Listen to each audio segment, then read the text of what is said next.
From the time of Emperor Ashoka in the 3rd century BC, great caves were carved out of the rock in India. While houses and other secular buildings were made of wood and other ephemeral materials, that which was made in service of the eternal was made deep in the heart of the hill.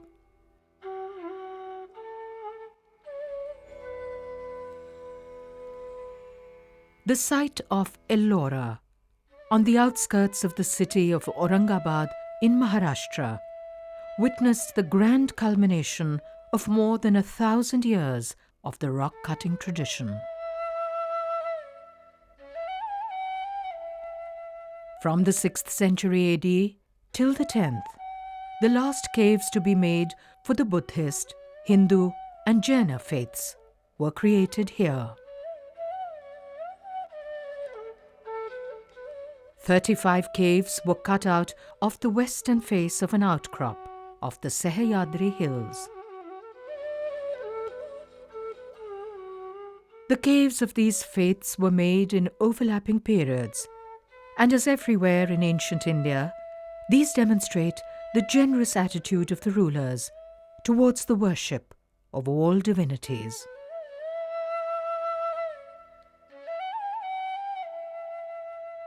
As in the case of other sites, the caves at Ellora were also created on a trade route. They are on a junction heading from nearby Paitan to Ujjain in central India. One of the earliest excavations here is the Hindu Cave 21, called the Rameshwara. This is of the second half of the 6th century. Nandi sits devotedly outside, with his gaze fixed on the Shivalinga in the sanctum inside.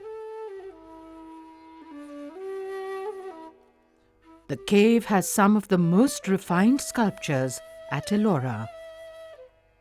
These include Shalabhanjikas as bracket figures and river goddesses made outside.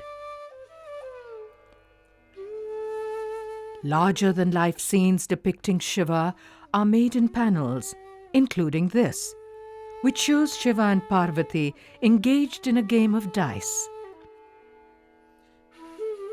In the Indian tradition, the deities are made in a human manner. There are depictions of their family life and emotions. This makes the devotee's experience of them more immediate and real.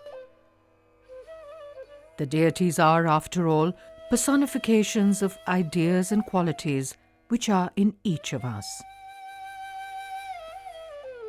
The cave has one of the finest depictions of the Nataraja, Shiva, in his cosmic dance.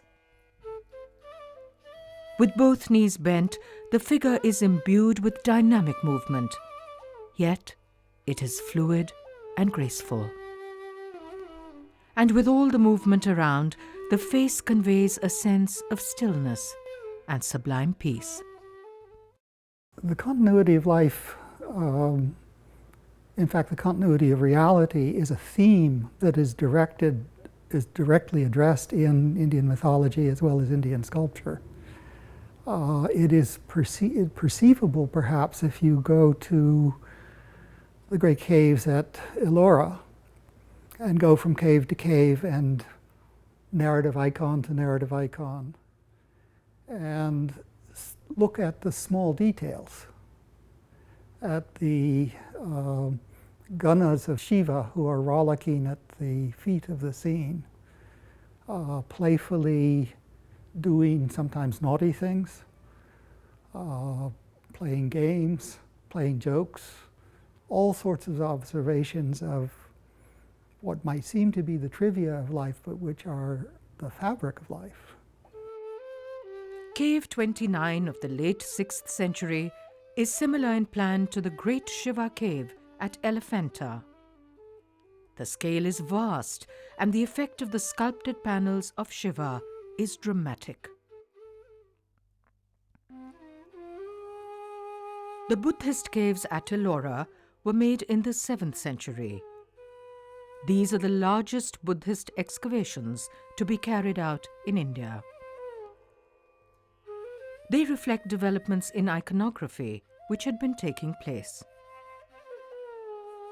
From the simple ethical messages of the original teachings, the doctrine had become much more detailed. The qualities required for enlightenment had been studied in great detail, and these had been personified in a large number of deities. A graded path towards the truth had been evolved. Deities who personified the attributes of wisdom and compassion of the Buddha had been created. The devotee meditated upon these to fully imbibe the quality personified and became the deity himself. He would then proceed further on the illumined path towards the peace at the center.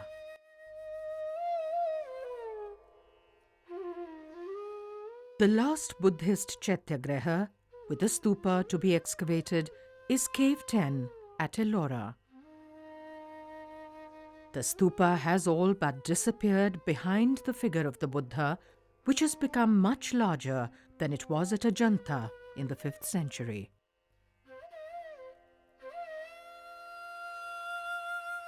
The traditional large window of the Chaitya Hall has also undergone considerable change. It has lost its vast size and grand simplicity to become smaller and more decorative.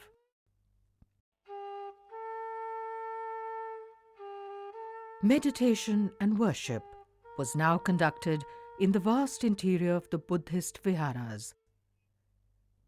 The caves are larger and more elaborate than ever undertaken before.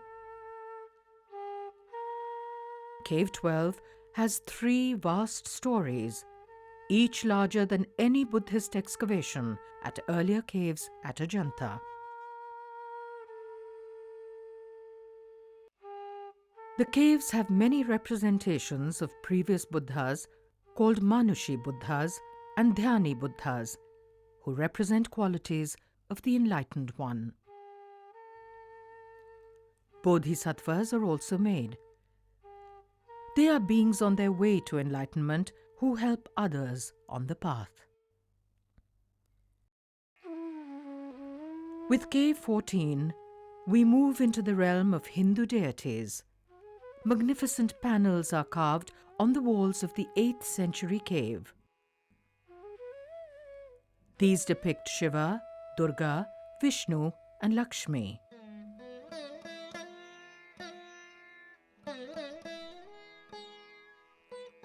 Shiva, performing the cosmic dance as Nataraja, holds us spellbound.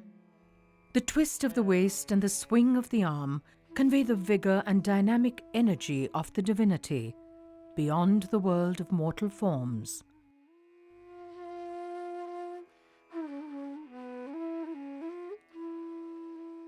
Cave 15 of the middle of the 8th century has some of the finest and most expressive carvings at Ellora.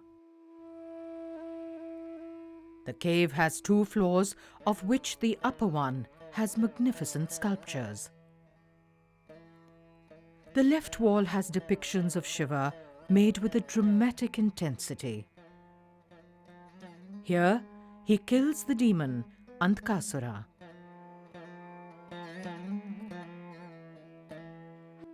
There are also depictions of Lord Vishnu, such as this, where, as part man and part lion, he kills the demon Hiranyakashyapa.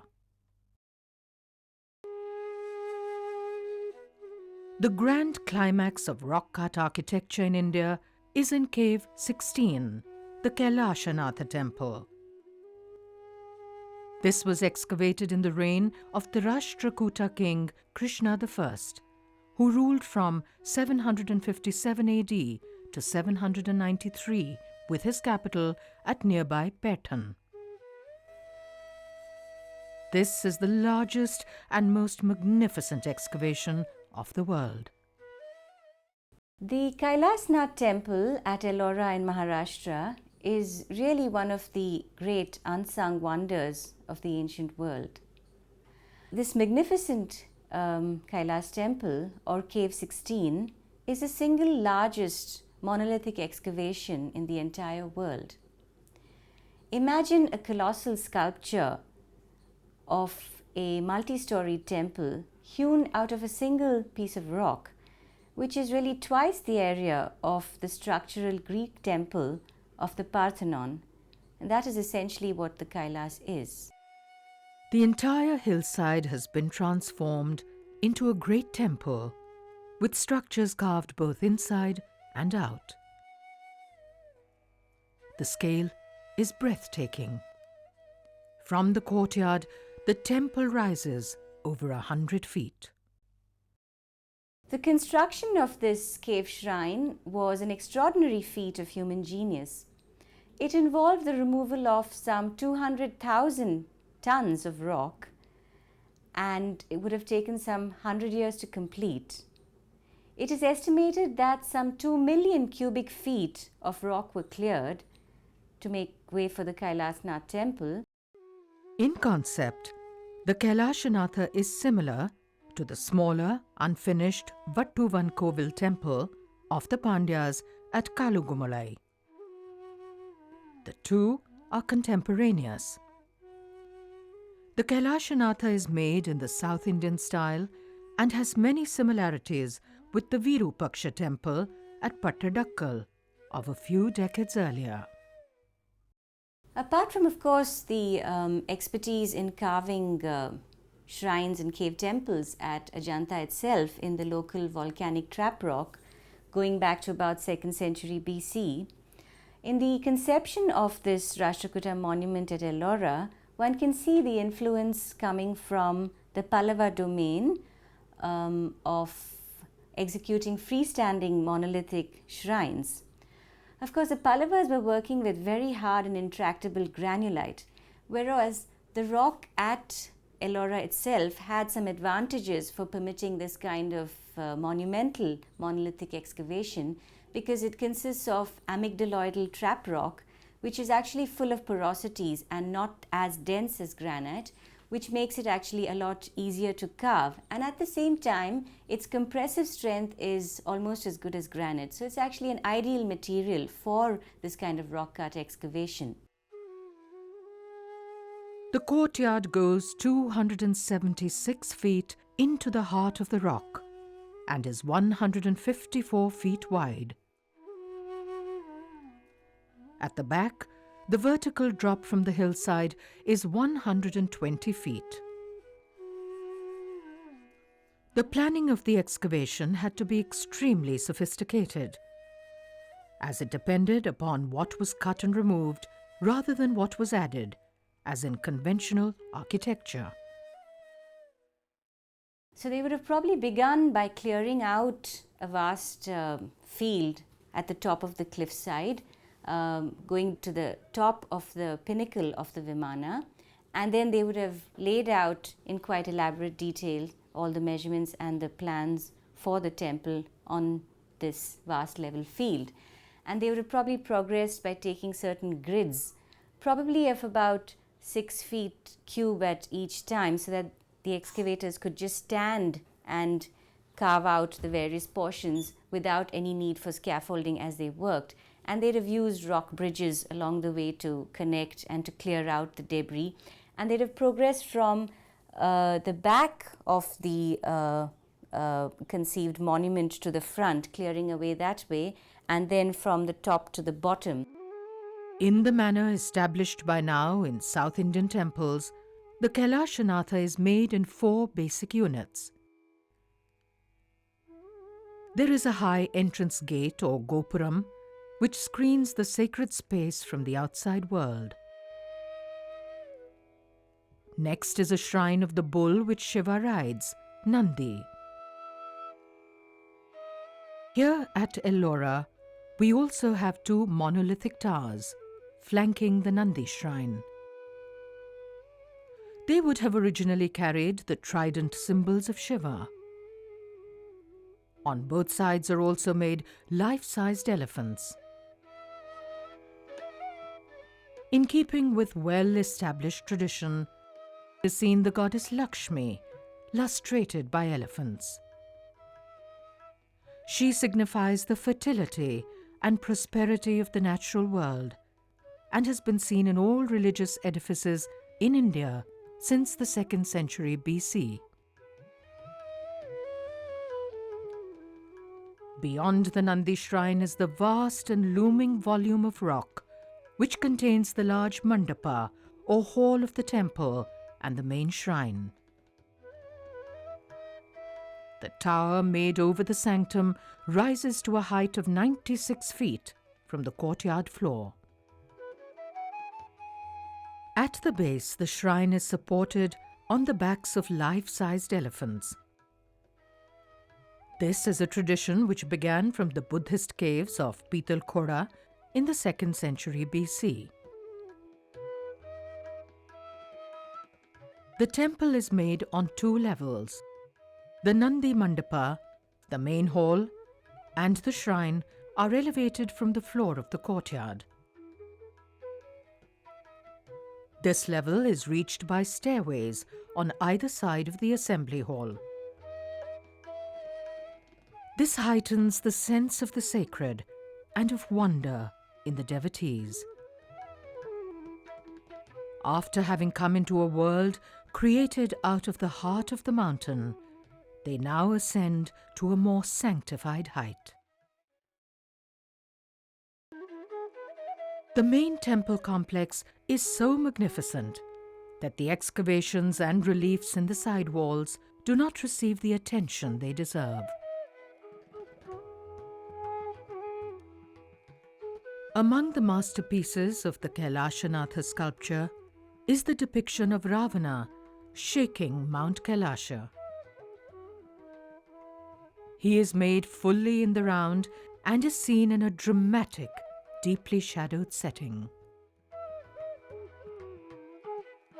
With his multiple arms spread dynamically about him, he attempts to violently shake the mountain. Above, the emotion of Shiva's spouse Parvati is expressed as she fearfully clutches his arm. Her maid is seen fleeing into the background, creating an effect of expanding space where there is actually only rock behind. Calmly and fully in control, Shiva merely presses down his toe to imprison Ravana under the mountain below. The scene expresses the unlimited power of true knowledge.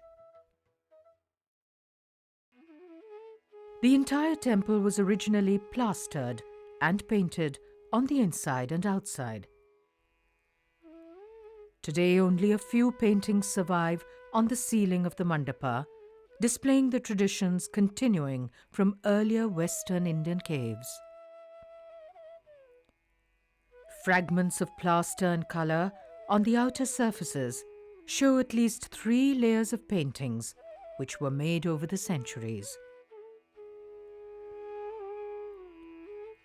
A contemporaneous copper plate inscription states that the architect of the temple stood before its grandeur in amazement and said, "Was it indeed I who built this?" The record goes on to say that the gods who passed above the temple in their celestial chariots could not believe that it was the work of mere mortals.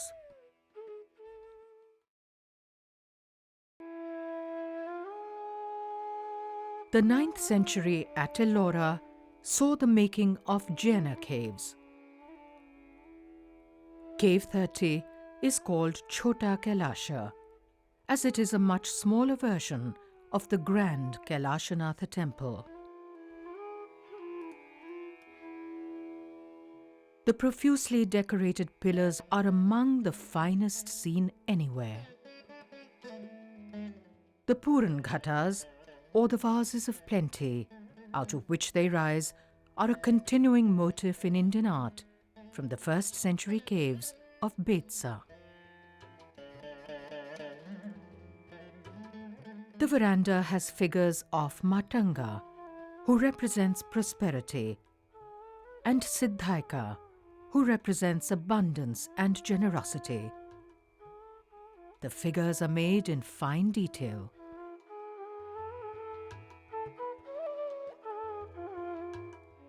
The cave has representations of the Jaina Tirthankaras, Mahavira, Parsavnatha, and Gomteshwara.